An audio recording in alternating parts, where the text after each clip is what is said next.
Hi, my name is Sandra Beinhardt. I am MD at the Department of Internal Medicine 3, Division of Gastroenterology and Hepatology at the Medical University of Vienna, Austria. I will discuss our paper, Long-Term Outcomes of Patients with Wilson Disease in a Large Austrian Cohort, published in this issue of the journal. Main aim was to study the long-term outcome of a large, well-characterized cohort of 229 Caucasian Wilson disease patients diagnosed and treated in Austria up to 52 years, yet resulting in 3,116 patient years. These cases represent almost all expected cases to occur in Austria based on an incidence of 30 patients per mil. 72 of evaluated patients underwent liver biopsy. A genetic mutation analysis was performed in 95%. In 140 patients, presentation was preferentially hepatic. 61 presented with neurological symptoms and 23 were evaluated as asymptomatic siblings. In our Wilson disease cohort, mean age at first symptoms but also at first diagnosis was lower in hepatic presenting patients. Diagnosis could be established in 65% of cases within 1 year after symptomatic onset. Nevertheless, in 25% definite diagnosis was delayed for more than 3 years.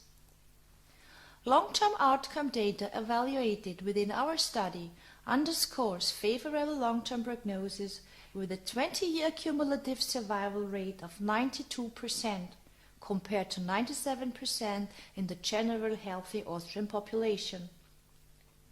Availability of liver transplantation certainly improved long-term outcome, but was still impaired. Generally, data comparing survival rates to healthy populations may be conflicting as survival estimates due to a low number of patients or to a short follow-up period are often barely comparable.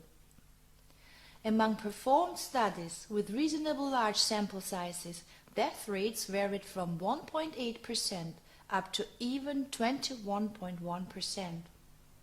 Our study describes that by increased awareness of improved diagnostic possibilities within the last years, more patients were correctly diagnosed, as in former decades patients may be misdiagnosed as cryptogenic. This issue became evident by segmenting time points of diagnosis by different decades and computing Kaplan-Meier plots. To the best of our knowledge, we firstly debated long-term outcome of orthotopic liver transplantation in Wilson disease patients. The first transplantation was performed in 1986.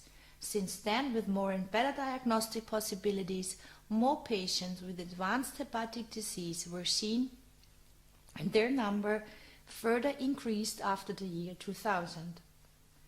Within our evaluations, a total of 30 patients were transplanted. Out of those, 4 died. 1 patient was transplanted due to deterioration of neurological symptoms, but symptoms did not improve.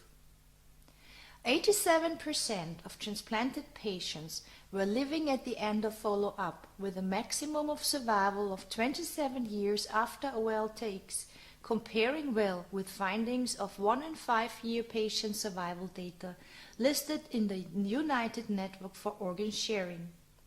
So our data underline the improvement of survival rates achieved by transplantation.